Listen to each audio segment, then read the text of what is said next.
Vamos a permitir que Leo continúe con su comentario del día de hoy. Doctor, retomando. Así es. Bueno, decíamos que el país tiene que fijar su atención en los legisladores, porque para aprobar la ley de partido, la ley que está en la palestra pública, es la misma votación calificada que se requiere para modificar la Constitución. Con esta ley de partido, realmente, si se hace de forma abierta, hay algunas cuestionantes que los diputados deben de considerar. Por ejemplo, ¿cómo se van a escoger las autoridades internas y cómo se van a escoger, cuál va a ser el método para escoger entonces lo que van a aspirar a los cargos? En segundo lugar, ¿qué va a pasar con los partidos políticos, su régimen de financiación, si son los que van a aportar a través de los recursos que reciben o si es una carga más para el Estado? ¿Qué va a pasar con la convocatoria que haga la Junta Central Electoral, que debe de llamar a concurrir a los ciudadanos a escoger los candidatos de cada partido? ¿Qué va a pasar con los partidos políticos que no alcancen la votación? ¿Qué va a pasar con aquellos partidos políticos que no tienen la estructura? En definitiva, creo que las respuestas pueden ir de camino a desentar lo que es el régimen de partidos en República Dominicana. Pero mire, como decimos aquí hay muchas farsas. Por ejemplo, tenemos sobre la palestra la discusión de la ley 155-17, que es la ley de lavado de activos. Si ustedes buscan, hay muchas personas que están como sujetos obligados en esa ley. Sin embargo, los partidos políticos no están como sujetos obligados de esa ley. Los partidos políticos que reciben recursos, los partidos políticos que manejan recursos del Estado y aunque tienen otros controles, vemos que esos controles son vulnerables. Tan vulnerable es que fíjese lo que ha pasado en la ONSA, que ahora la fiscal de Santo Domingo, la magistrada Olga Dinás Llavería, está interrogando a los auditores de la ONSA, porque resulta que los auditores de la ONSA estaban haciendo un trabajo que estaban siendo supervisados ya después de elaborado el expediente por la Contraloría, y que además esta institución tenía una resolución especial que le decía cómo tenía que hacer algunas cosas fuera de lo que era una licitación. Eso no implicaba que violaran las disposiciones normales, ordinarias para la contratación. Es decir, todo esto lo que pone en evidencia es que el sistema de supervisión del Estado Dominicano para evitar la corrupción realmente no es efectivo. Por otro lado, en tema ya jurídico y finalmente, vemos cómo está en la palestra pública incluso un sometimiento a un grupo de abogados que se estaban dando a la tarea de interponer demandas sobre hechos falsos contra las EDES. Pero mire, eso no es nuevo en este país y lamentablemente los casos que han sucedido no se han publicitado, pero eso no es nuevo. Recuerden que en materia laboral, nada más y nada menos, las asociaciones de empleadores, de patronos, han denunciado de mafias que le ponen empleados que nunca han conocido, que le ponen personas ganando un salario devengando puestos que nunca han aparecido. También recuerden que hay denuncias de que hay una mafia que hace demanda de personas que no están inscritas en ninguna parte y lo ponen como nacionales haitianos. Y ha habido también denuncias de los patronos que lo han llevado, que esas demandas laborales lo han llevado a la quiebra. Entonces, esto no es nuevo de que hay una banda que se ha dedicado a extorsionar a las EDES.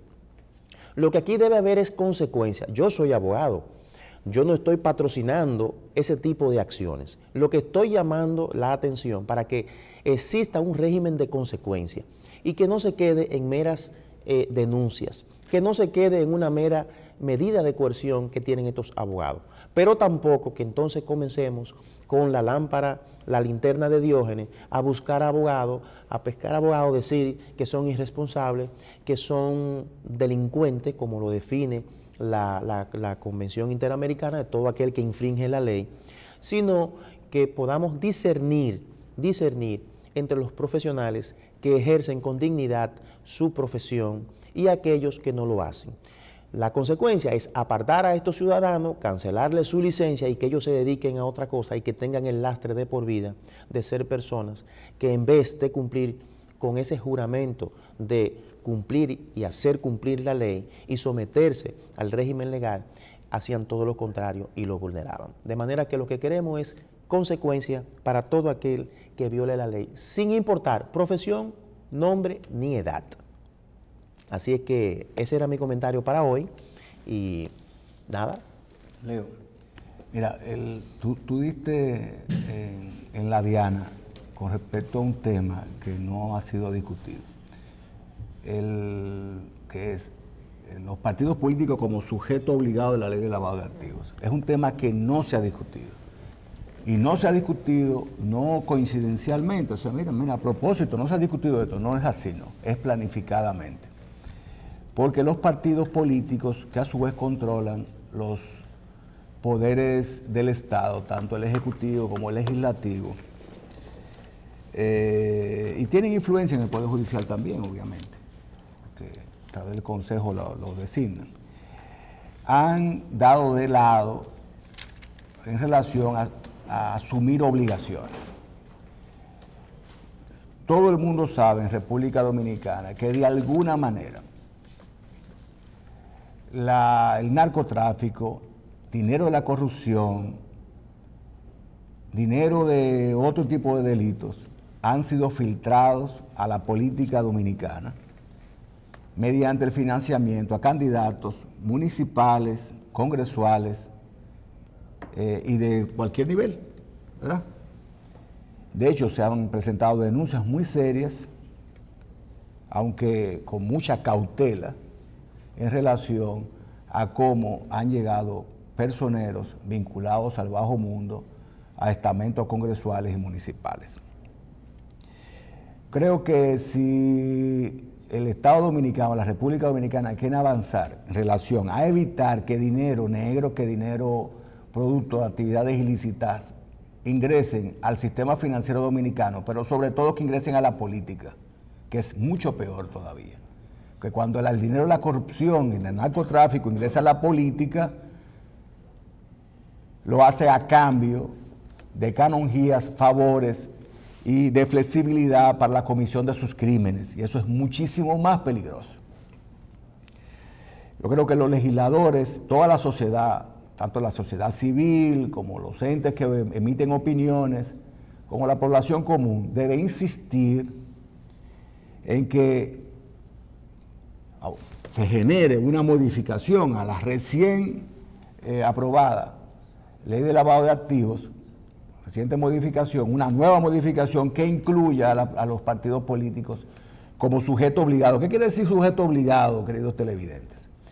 Que al momento de recibir cualquier tipo de aporte, de donación, de suministro de mercancía publicitaria, haga una debida diligencia para verificar la legitimidad de los fondos que son aportados por esa persona o esa institución, a fin de que dinero, repito, de actividades ilícitas, de crímenes, de narcotráfico, no ingresen a los partidos políticos y a través de los partidos políticos a los estamentos del Estado Dominicano.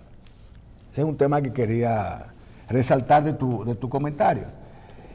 Segundo, miren, en estos días ha estado en la palestra el tema de uno de los más reputados periodistas de la República Dominicana, que es Julio Martínez Pozo, que ha sido sometido por una persona que se ha entendido difamada, injuriada por un comentario que él hizo en relación a esta persona.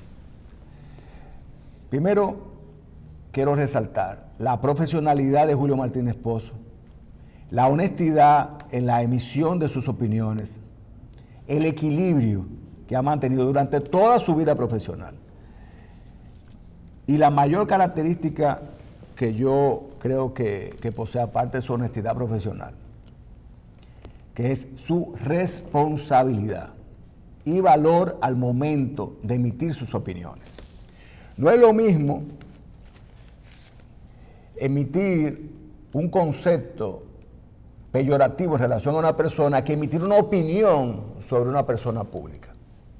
Hay una diferenciación entre el ciudadano común, ¿verdad?, y una persona que hace actividad pública, y la persona que ejerció una acción en contra de Julio Martínez Pozo, para mí uno de los más honestos y preparados y profesionales periodistas de este país, es una persona de perfil público, porque dirige una institución de la sociedad civil que aboga permanentemente en contra de la corrupción, y eso está muy bien. Dentro de ese perfil público, esta persona permanentemente hace acusaciones de corrupto, de malversación de fondos, hacen señalamientos públicos, todo el movimiento.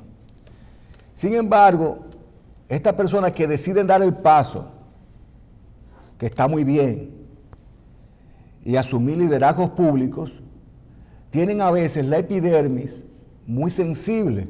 Entonces son capaces, a veces no personalmente ellos, sino todo su grupo, de exhibir a una persona en un cartelón con un traje de rayas, diciéndole corrupto y ladrón, sin haber ocurrido un juicio previo a esa persona, de haber pasado por el debido proceso que lo determinara como ladrón o corrupto. Sin embargo, de antemano, muchos de estos grupos, no necesariamente los líderes, sino los grupos, con unos cartelones, presentan a políticos, senadores, políticos de la oposición o políticos en ejercicio del poder como corruptos o ladrones, ¿verdad? Lo presentan con una máscara de bandido y con un traje de rayas, ¿verdad? Entienden que salir a la calle y salir en multitudes les protege y les permite, les da licencia para decir cualquier cosa en contra de políticos. Bueno, esos políticos normalmente no presentan acciones judiciales porque elevan el perfil de estas personas, mantienen la discusión en la palestra pública, y es mejor que pase desapercibido lo que le digan ladrón por un momento determinado. Además, el que se mete a político y tiene ese tipo de perfil público está expuesto a este tipo de situaciones, sobre todo en este mundo tecnológico, donde cualquier cosa se dice por las redes, ¿verdad? Entonces, en sentido contrario, estas que enarbolan ese tipo de expresiones contra los políticos, asumiendo liderazgos públicos, no pueden tener la epidermis tan sensible cuando, como el caso de La Especie, un periodista de la responsabilidad profesional de Julio Martínez Pozo en su deber de informar, pero sobre todo emitir una opinión sustentada en documentación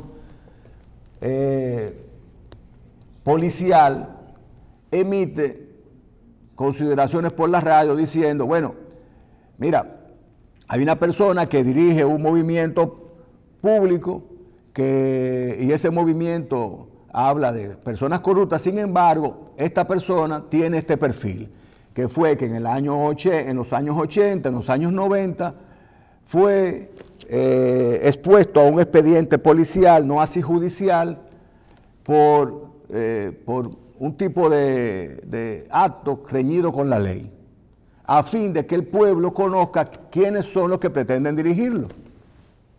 Pues esta persona ejerció una acción en contra de Julio Martínez Pozo, y una juez del Distrito Nacional encontró que había méritos cuando Julio Martínez Pozo emitió una opinión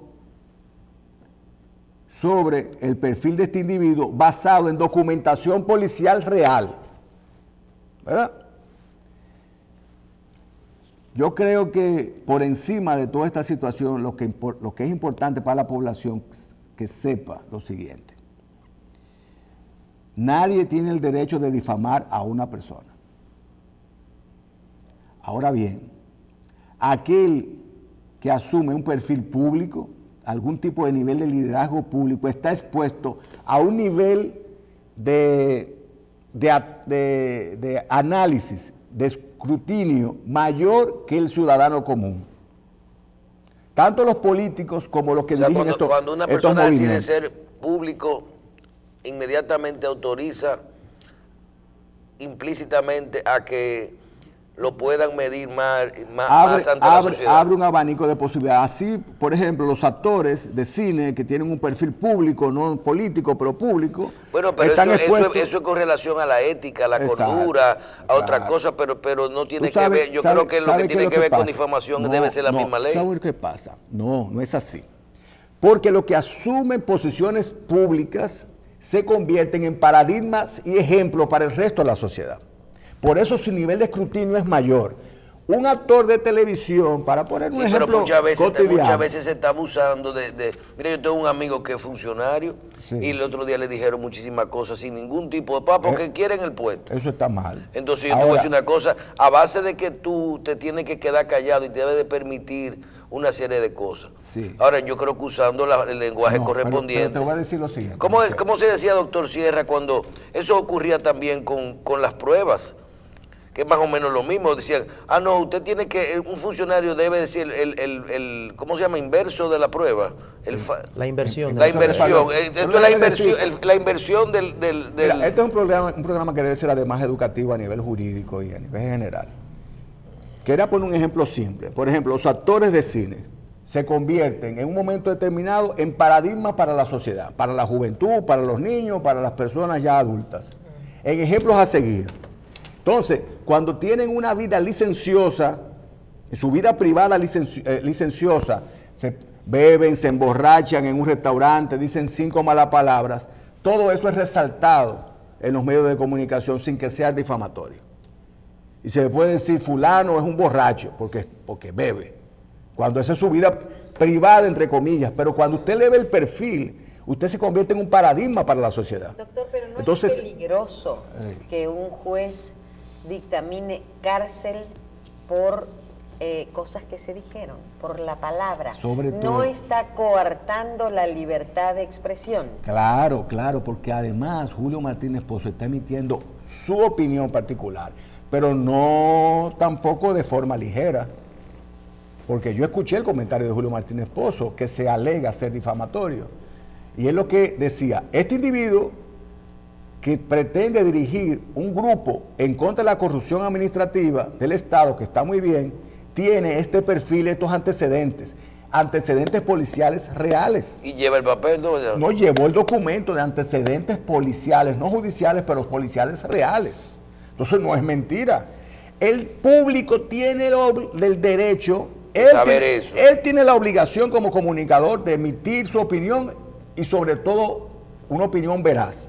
Y de informar informar objetivamente. Inclusive él pudiera hacer lo mismo que hizo y decir, y vamos a averiguar si esto es verdad.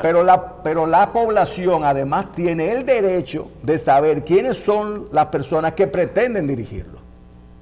Por eso, en Estados Unidos, que es utilizado permanentemente de ejemplo, en nuestros países, cuando un individuo es candidato a juez, inclusive a juez, o a una posición pública, a ministro, o en el Departamento de Estado, en el FBI, o a presidente de la República, cuando es candidato, lo someten a un escrutinio público para determinar inclusive si él ha sido infiel a su esposa. Para que el público sepa que este individuo, en su intimidad, le fue infiel a su esposa. Y aquellos votantes que no estén de acuerdo con el adulterio, la infidelidad en el matrimonio, elijan con conocimiento de causa si quieren ese individuo como juez. ¿Me entiendes? Y tú dirás, óyeme, pero si él le fue infiel a su esposa y fue adúltero, eso es problema de él y su esposa, es un tema íntimo. Sí, es un tema íntimo para un ciudadano común.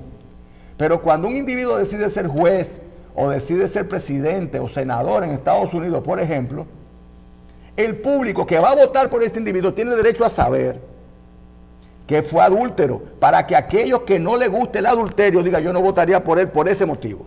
O sí, a mí no me importa porque tiene otros atributos por encima de ser adúltero, que lo hace merecedor de la posición. ¿Verdad? ¿Me entiende la sutileza? Sí, sí. Entonces, lo que hizo Julio Martínez Pozo en un ejercicio elevado de opinión pública, elevado, igualado a nuestro paradigma, que es Estados Unidos, es este individuo que tiene perfil público, tiene estos antecedentes policiales, aunque no sean judiciales, para que la población que le sigue decida si independientemente de eso entiende que sus méritos y su causa es merecedora de ser seguida. ¿Me entiende? Entonces esa es la sutileza. Es un detalle muy importante que debemos resaltar. Julio Martínez Pozo merece toda nuestra solidaridad. Yo no soy periodista. Bueno, tengo la oportunidad humildemente de emitir una opinión los miércoles porque Michelle y el grupo Síntesis nos lo permiten. Pero tratamos de usar con responsabilidad este espacio y con objetividad. Julio Martínez Pozo merece todo nuestro respaldo. Porque si no, no se podrá denunciar de ninguna manera. Imposible. Los antecedentes de personas que pretenden tener liderazgo en nuestro país. Entonces corremos el riesgo de seguir a las personas equivocadas por falta de información, que es el deber que ha cumplido Julio Martínez Pozo con valor y con responsabilidad. Bien, es así. Ayer hablamos un poquito de eso y yo creo que es por ahí. Señores, hablábamos sobre el día de ayer, sobre la ley de partidos. El doctor Sierra habló un poquito de eso temprano. Y decíamos que hemos estado averiguando, viendo lo que piensa la gente sobre la ley de partidos y eso, y que estábamos muy preocupados porque vemos que de 200 personas de todas las áreas que le preguntamos en 4 días, personalmente, vamos a decir que 180 no tenían una idea ni nada de lo que era una ley de partido, ni abierta, ni cerrada, ni nada de eso. Y luego que decíamos que estábamos muy preocupados con eso y que tratábamos de educar un poquito con relación a lo que es la ley de partido y el proceso porque si no, no vamos para ningún sitio. Y escucho su opinión, sobre todo la de usted, doctor Sierra, hablando de lo importante de las elecciones abiertas, las decisiones, lo que significa para el sistema la ley de partido. Yo personalmente le voy a decir que llegué a la conclusión que la ley de partido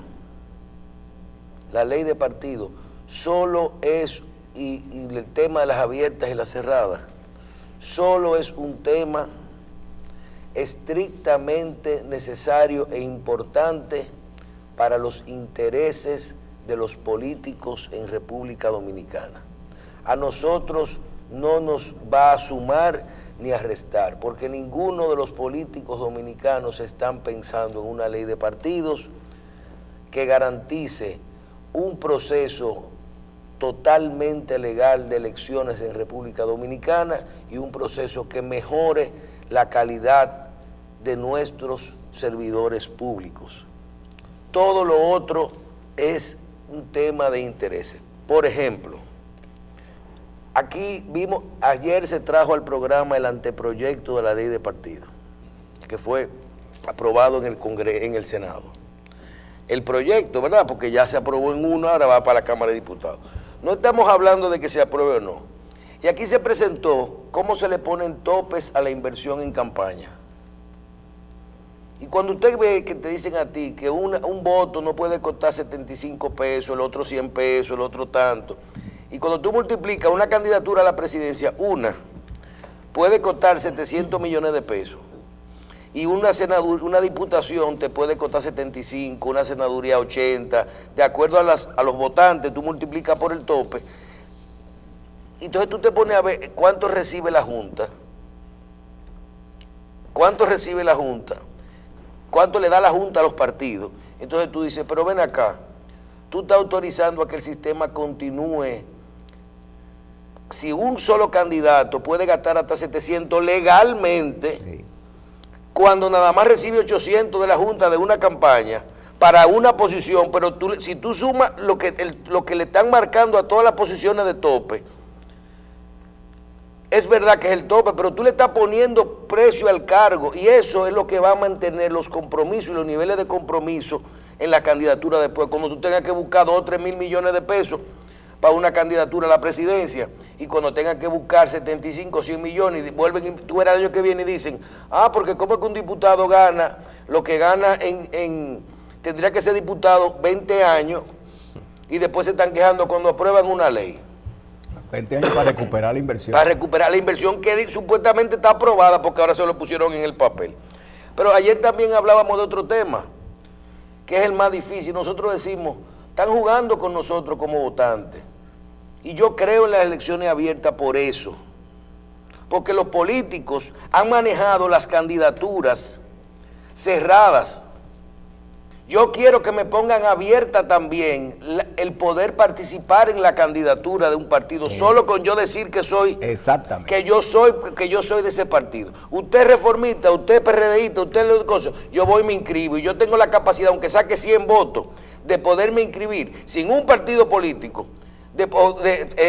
a través de un partido político que recibe fondos míos ahora. Eso es abierto, de verdad. Si le quitan claro, porque ahora mismo lo que quieren hacer es que la votación sea abierta. Ahora, si le quitan todo el dinero a todos los partidos, el dinero que nosotros aportamos, que cierren lo que le dé la gana.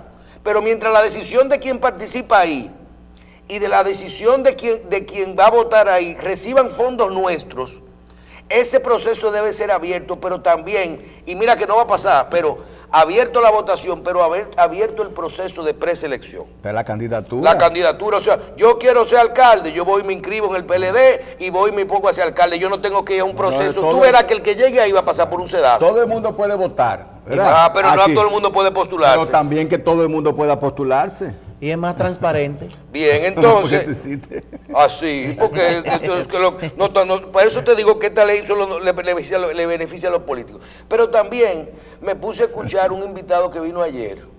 Digo, pero ven acá, si la gente no conoce de esto, si los recursos se los damos nosotros a los partidos, si es abierta light, porque es abierta para votar, pero no para esto. Y viene, si los partidos se quedan con sus estatutos, con la condicionante de poder elegir sus candidatos, para que abierto o cerrado nosotros votemos. Si nosotros tenemos que darle dinero a los partidos, si ahora en vez de ponerle un tope, lo que han hecho es subir el tope, tú estás poniéndole el precio, tú tenías que decir que los partidos políticos tienen que basar ponerle medidas, no pueden coger dinero de narcotráfico y no pueden gastar entre todos los gastos que se vayan a estar conjuntos en la campaña, más que el dinero que le está otorgando la Junta Central Electoral, por ejemplo, y eso controla, porque ¿quién va a legislar en convertir los partidos en sujetos obligados? Bueno, ¿tú te imaginas amable oficial de cumplimiento? ¿A qué? Amable, porque alguien tiene que nombrar en cada partido un sujeto obligado y un oficial de cumplimiento, ¿verdad? Entonces, vamos a sentarnos a ver qué es lo que está ocurriendo. Y cuando tú hablas de... tiene mucha experiencia para ser oficial de cumplimiento. Todos, lo que te quiero decir, claro, porque cada una persona normal que tenga que ver, que sepa eso, lo van a tener que poner a manejar fondos. Y creo que califica perfectamente, lo digo porque Amable tiene un partido, ¿verdad? Entonces tú tienes que tener tú eres cosa y tú tienes que convertirte tú mismo en agente de cumplimiento. No, es que a los demás tienen que hacer un curso, él no. Tienen que hacer un due diligence. Pero él no, él sabe. Tienen que hacer un proceso de vida diligencia de cada dinero que te aporta. No, un momentico, no me dé esos 50 millones, pero le están poniendo un tope. Le están dando luz verde para que usted diga, yo puedo llegar hasta ahí. Fidel, yo necesito 10 millones para esta campaña. Porque una cosa no puede costar en papeles más que lo que a ti te cuesta. Más, y en eso los partidos, no son 11 partidos, no están discutiendo de que abierta y cerrada, porque nadie va a legislar, ni ninguno de ellos va a convertir, ninguno de esos de los diputados y los senadores, que hoy se están matando por un tema de ellos, ninguno va a apoyar que quiten el presupuesto a los partidos y que cada quien a la brigandina con su cuarto, que se llama competencia e igualdad. Pero ninguno va a decir que lo conviertan en sujeto obligado. Pero también me voy por otro lado. Me da pena cuando veo todo este tema, que si un grupo, y me pongo a investigar, que si un grupo del PRD en el 2012 fueron donde Danilo a llevarle la propuesta de que hiciera las elecciones abiertas. ¿Y quiénes son? El grupo que está entero en el PRM. Escuché a doña Milagro lo que se oponen en su hoy. programa en la Z retractarse con una explicación muy objetiva de por qué ellos cambiaron su posición ahora. Y en el caso de doña Milagro lo entendí, me dijo, ella lo dijo, me di cuenta que estoy equivocada, que la posición que nosotros llevamos unificado, los que están hoy en el PRM, con excepción de Luis Abinader, todos se unificaron para llevar una elección abierta a donde Danilo, para que la pasaran. Y hoy están diciendo, en el caso de doña Milagro, que reflexionaron. Sí, pero no quiere decir que el que apoye las elecciones abiertas es Satanás. No. Claro. No quiere decir que el que apoya el fraude, apoya a cada quien en un momento, y es donde quiero llegar, en un momento determinado, los intereses que le corresponden. Si hoy eso a mí me conviene, yo lo llevo, y si hoy a mañana te le conviene, el otro... Pero el discurso es ese, Michelle, dividirlo y decir, si tú no estás con la cerrada, entonces tú eres un malo, tú eres un farsante. Bien, estamos claros, ¿verdad? El problema de la ley de partido, ellos deben de saber que a ellos es que les interesa. Bien, por otro lado, el Fondo Monetario Internacional hizo una recomendación de un ajuste fiscal y de aumentar la presión tributaria. Inmediatamente, un grupo de senadores se opone a este reajuste fiscal. Una opinión, entiendo que lo que no es que es bueno o malo ajustarse fiscalmente, sino que usted debe saber basar su opinión en algo. Las centrales sindicales no averiguaron nada. Don Pepe y Gabriel del Río y el otro simplemente dijeron, vemos bien que se ajusten fiscal, mientras sea para los ricos, para los pobres nada. Entonces, ¿verdad? Pero está bien, porque esto es un ring donde todo el mundo lo que tiene que defender su esquina. Aquí el que estamos equivocados somos nosotros, que entendemos que alguno de nuestros servidores públicos o representantes va a emitir opiniones que vayan para mejorar nuestro futuro o nuestro presente, en el caso de un ajuste fiscal, ¿verdad? Sino, cada quien lo que está haciendo es, a mí me interesa amnistía, a mí me interesa amnistía, yo debo unos cuartos en la renta, yo quiero una amnistía, yo quiero una ley de partido, porque yo puedo ser candidato. Yo puedo, y tú sabes lo bueno, Leo, que tú llegas a un lugar donde se gana con 1.500 votos, una alcaldía, y llegar, porque estás entendiendo que cuando se habla de 25, de 40, de 50 millones, pero aquí cualquier turpén coge 10 o 20 millones de pesos, 30 millones de pesos, y lo multiplica, y usted inmediatamente es el alcalde aquí de un municipio grande. Aquí se gana con 1.500 votos y aquí no me hay que multiplicar por 2.000 o por 3.000. No tiene que hacer ni campaña. Ni campaña. ¿Cuántos son 1.500 por 2.000? No sé, pero son 2 millones de pesos. 3, pero eso es para la cedulita. Y 3 millones para ella llevar a votar. 10 vallas bonitas para crear la percepción de que tú estás pegado. ¿Verdad? Una vieja, un desodorante, ¿cómo se llama? Un coso, y una manita limpia para después de cosas. Pero por Dios, ellos logran hacer eso. Cuando veo lo de los informes de la central, del fondo, y lo que dice la Cámara de los Senadores con respecto al reajuste, busquen la opinión de Ernesto Selman y de la CRES. Nosotros tuvimos la oportunidad de hacer un programa de televisión, y miren que nosotros desde el punto de vista económico tenemos muchos puntos que no estamos de acuerdo con las posiciones normalmente de la CRES. Pero si todo lo que dice, lo que me planteó como la propuesta de reforma fiscal, de reestructuración fiscal, de pacto fiscal, no sé cómo que más le dicen, sincerización, todo esto, ¿verdad? Como le quieran llamar, que vean la propuesta de Ernesto Selman y de la CRES. Hace como 2 sábados estuvo aquí. Si esa propuesta es como es, porque es fácil que tú tienes una propuesta y después tienes un parrafito, ¿verdad? Miren, Ernesto Selman nos dice que la presión tributaria es, cuando a ti te hablan de que va a aumentar la presión tributaria, a mí lo que me sabe eso es a que te van a subir los impuestos. La palabra presión tributaria es simplemente el equilibrio entre es un porcentaje estimado entre el Producto Interno Bruto y lo que uno entiende que es la presión que está pagando de impuestos. Eso no nos sirve de nada saberlo. Eso es como el famoso crecimiento que nos ayuda a nivel de Banco Central y de macroeconomía, porque es un crecimiento con relación al Producto Interno Bruto.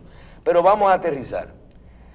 Menciona la reducción del impuesto sobre la renta, sobre todo tomando en cuenta la reducción que hay en Estados Unidos y la corriente que hay de que si en otro país donde se trabaja en verdes, en dólares, lo que da más seguridad, ¿verdad?, te están dando un 21% de impuestos sobre la renta, debiéramos considerar bajar el impuesto por debajo de eso o igual a eso. Porque tú tienes que saber que tú, a mayor riesgo, mayor rentabilidad, ¿verdad? Claro. Entonces, mejor tú te vas allá. Por otro lado, plantea el ampliar la base fiscal, la base tributaria. Lo vemos muy bien, ya que me dijo que no van a subir el impuesto a la educación ni a la salud,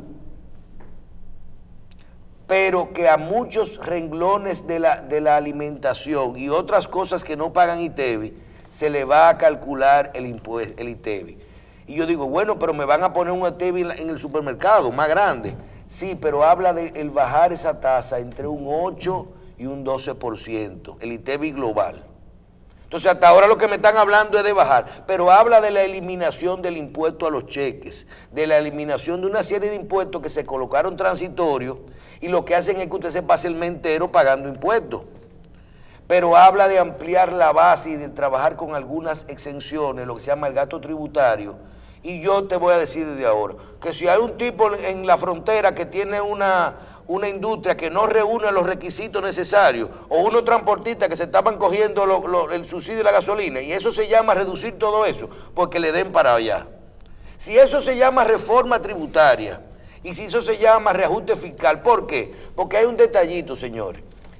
Unas telecomunicaciones no resisten más impuestos, y el gobierno ya lo dijo. Los combustibles no resisten más impuestos. El ITEVI tenemos uno de los 3 más altos de América Latina. Y el impuesto sobre la renta tenemos uno de los más altos que hay porque todo el mundo lo está bajando. No le pueden poner impuestos a lo que no tengamos, porque el dinero tiene impuestos, los inmuebles tienen impuestos, los otros tienen impuestos. Si lo que me van a hablar es que paguen lo que se roban, lo que son evasores, y si lo que me van a hablar es de eso, de reducción de impuestos y de que amplíen la base, que miren la propuesta de Ernesto Selman, y por qué no.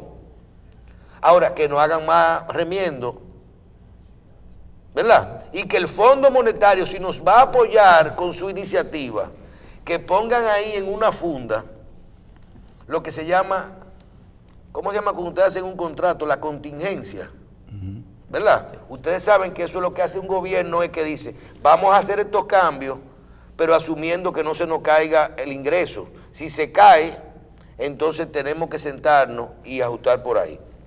Creo que hay que ver la propuesta de Ernesto Selman para poder hablar eso. Finalmente, el presidente de la Asociación de Industrias a Campo de Moya acaba de decir que no entiende esa demanda de Odebrecht y la demanda de la JUN.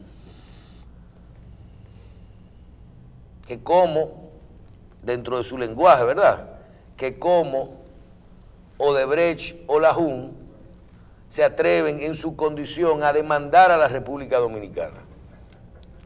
Pues yo le quiero agregar algo más a la preocupación de Campo de Moya. Odebrecht hoy, según una información que leí anoche, le tocaba hacer un pago de 500.000 reales en Brasil del acuerdo que hizo, que equivale a 150 millones de dólares. Y hoy acaba de... 500 millones de reales. Ajá, y acaba de someter hoy la solicitud de pagar eso en 30 días porque no tiene el dinero para pagarlo. Eso está ocurriendo hoy en Brasil. Entonces, les quiero decir, Brasil, Odebrecht y la JUN están en la obligación de demandar. Primero, porque están operando, y segundo, porque si no se defienden van a asumir su culpabilidad. Pero tercero, acuérdese que la JUN no sé, pero que Odebrecht ganó ya más de 5 concursos en Brasil desde hace un mes para acá. Despegó. Post escándalo. No, post último mes. Ya le abrieron a Odebrecht, la habilitaron y ya está, inclusive se emitió la semana pasada una declaración de su presidente actual o de su directivo mayor diciendo que le den la oportunidad porque ellos garantizan que Odebrecht va a ser una empresa robusta, seria y que ha cambiado la práctica y que todo eso. Y ya Odebrecht está produciendo, pero Odebrecht todavía mantiene sus obras en Estados Unidos y sus compromisos en Estados Unidos, como en muchos países. Hay países que la pararon, hay países que la dejaron, hay países que volvieron a comenzar y países que nada más lo dejaron terminar lo que estaba haciendo y no le dieron obra nueva. Claro. Entonces, eso es un esquema. Todos sabemos que en una obra como esta, porque Odebrecht también pudo haber dicho que hagan una reclamación los socios, ahora. No es que le vamos a dar, porque todo el mundo sabe que cuando hay un arbitraje, ¿verdad? Cuando hay un arbitraje, ahora sí se pone bien la cosa. Lo primero que vamos a hacer es chequear, por iniciativa de ellos, la obra Catalina, ¿verdad? Que es donde ellos están solicitando. Y el hecho de que ellos estén pidiendo, le voy a pagarles cada peso que nos estén solicitando, si están ahí. Porque si vamos a poder medir, para ellos poder solicitar esos 600 millones de dólares de adicionales, se van a tener que someter a su auditoría, ¿verdad? Entonces, cuando hagamos eso, nos vamos a dar cuenta. Y olvídense que, oiga, ¿por cuánto va a terminar? Va a terminar lo de Odebrecht por 200 y pico de millones de dólares. Aquí adicional. No, allá. Lo de 600, 700 va a terminar en 200 y pico de millones, que es el valor que se estima que cuando termine la negociación, porque acuérdense algo, que esto es un proceso, una obra como esa, esos estadísticas están ahí. En el caso de la JUN, ojo, si la JUN se siente agraviada, que grite. Si tiene la prueba, si tiene la responsabilidad, si trabajó con todo por el librito, que le dé. Ahora, señores, la JUN, si le sacan los papeles, van a encontrar mucha basura. Si le sacan los papeles y le buscan la gente, pueden perder también.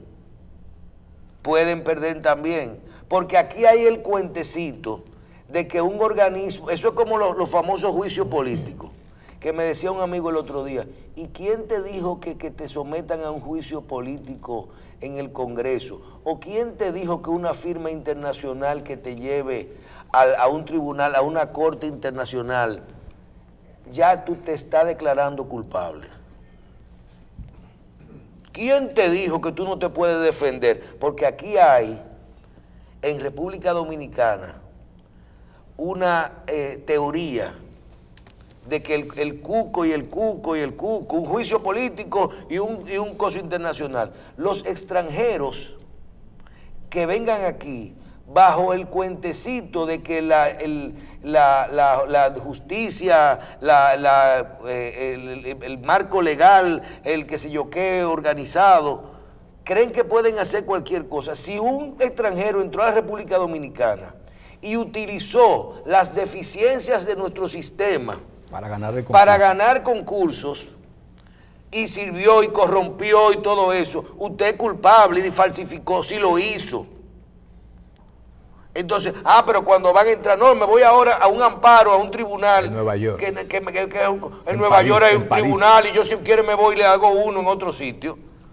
¿Verdad? Sí, lo que pasa, Michelle, es que el propio Estado es el que patrocina eso, no cree en la seguridad jurídica que profesa. Entonces, si nosotros tenemos seguridad jurídica, no, pero un momentico, yo tengo un marco legal. Y si usted no quiere contratar con nosotros, viene otro y contrata. Lo que pasa es que ahí hay una prebenda en esos contratos que se hacen. Y luego esos contratos se revierten y vemos cómo el Estado incluso ni se representa oportuna y debidamente. Tiene toda la razón, Leo. Así mismo es. ¿Sabe qué pasa? Al momento de discutir los contratos, que se tiene que determinar quién va a ser el árbitro en la solución de los conflictos. Si usted va a Estados Unidos o usted va a Francia a participar en un concurso, resulta que si hay un conflicto, el gobierno francés dice, bueno, lo discutimos aquí cuando haya conflicto en un tribunal en París. Si en Estados Unidos, vamos a discutirlo en los tribunales del estado donde se va a ejecutar la obra, sea en Connecticut, sea en Washington. No, espérate, y si le violamos los derechos a la JUN, no, pagamos, pero nosotros, como países tercermundistas, al momento de discutir los contratos, aceptamos cláusulas compromisorias que predeterminan que en caso de conflicto, en vez de ir a los tribunales dominicanos, nuestra jurisdicción, aceptamos al momento de suscribir los contratos, ¿verdad?, jurisdicciones foráneas, Nueva York, París, etcétera. No es que no sean tribunales correctos, pero utilicemos los nuestros. ¿Me entiendes? Entonces tú tienes toda la razón, Leo. Es el Estado Dominicano, en este tipo de países, no solamente en nuestro país, en la mayoría de los países del tercer mundo, al momento de discutir los contratos son arrodillados porque los interlocutores nacionales no saben proteger los intereses de la República Dominicana al momento de suscribir los contratos, no después lo que vienen son lágrimas y penas. Y también somos objeto de chantaje por los organismos internacionales que dicen, no te damos el financiamiento. También. Entonces, yo creo que Michelle tiene sobrada razón en lo que está exponiendo. Si nosotros incumplimos con los contratos, con lo que pactamos, bueno, entonces vamos a responder. Claro. De lo contrario, entonces que el Estado sea resarcido. Exactamente. Porque además, eso se llama garantía jurídica. Sí, la seguridad jurídica. Seguridad jurídica. Sí. Eso es la seguridad Pero jurídica. que eso pasa mucho acá con las empresas. Claro. Pasa mucho. Déjeme brevísimo, resalté algo acá. Señores, no se puede creer en políticos. ¿Qué pasó? Los políticos, no solamente en República Dominicana, sino en el mundo entero, son unos farsantes. Todos. Ay. No se puede creer en políticos. Ni se puede. Ahora Donald Trump y el no, son amigos. Esto no tiene más. Oye bien. Honorable. El presidente de los Estados Unidos, Estados Unidos es un país maravilloso, con una población maravillosa, ha elegido un presidente muy particular, muy especial. Trump, que decía hace unos meses que el líder norcoreano ese muchacho un loco, se desayunaba con un primo, se lo comía todos los fines de semana, sí, que echó un tiro a los perros y que era un individuo que iba a provocar que Norcorea fuera absolutamente destruida. Resulta que ahora cambió el perfil, dice, Trump llama honorable al líder norcoreano y quiere verlo lo antes posible a ese honorable. Sentido contrario, Trump amenaza que Irán, ¿verdad?, sí, pagará un precio como ningún otro país lo ha pagado en su vida. Sin embargo, Irán tiene un acuerdo nuclear suscrito por Francia y por el expresidente Obama. ¿Me entiendes? Entonces, dependiendo de la coyuntura, los políticos adaptan en cada coyuntura su discurso. Yo te estoy diciendo para quién es la ley de partido. Es para ellos. Escúchame, y eso es para ellos. Escúchame, eso. ¿Y las primarias son? Entonces, óyeme, las primarias son cerradas. Ser farsante es, en países desarrollados, es inversamente proporcional a ser farsante en países subdesarrollados. Cuando allá son medianamente farsantes, aquí son increíblemente farsantes. Mira qué cosa más rara. Sí, pero mira, yo te voy a decir una cosa. Óyeme, óyeme, hay que destacar, ya que usted mencionó al señor de Norcorea, que a ese señor, como que todo parece ser que se cambió la gente de la imagen. Ahora es bueno. O, oye bien, o le cambiaron un chip en estos días. Porque o se combinó con los Estados Unidos y uno de los tigres que le renunciaron a Trump de imagen se fue a trabajar con el chino. Mira, ese señor, oye bien, con el norcoreano, yo le digo el chino. Ese señor que es un loco, que siempre sale a pagar un loco. Oye bien, tiene 2 días en la prensa de su país, porque allá hubo un accidente con unos chinos y por primera vez ese señor llegó una guagua, un autobús de chinos que llegó y se fue a un hospital. El señor ha cambiado, ahora es noble, es, ¿cómo se llama? Cuando tú te preocupas por la gente, hasta la cara. Yo les voy a traer el reportaje de la cara de ese señor, se apea solo. Es como si tú me dices a mí que le prendieron un chip de madurez, lo que parece, o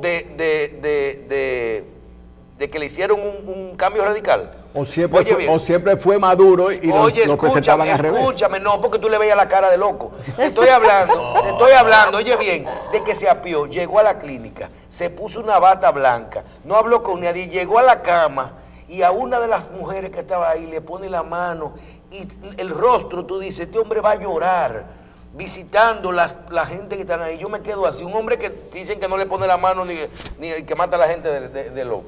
Ese hombre va, y esa declaración de Trump el mismo día, oye bien lo que te estoy diciendo. Está coordinado.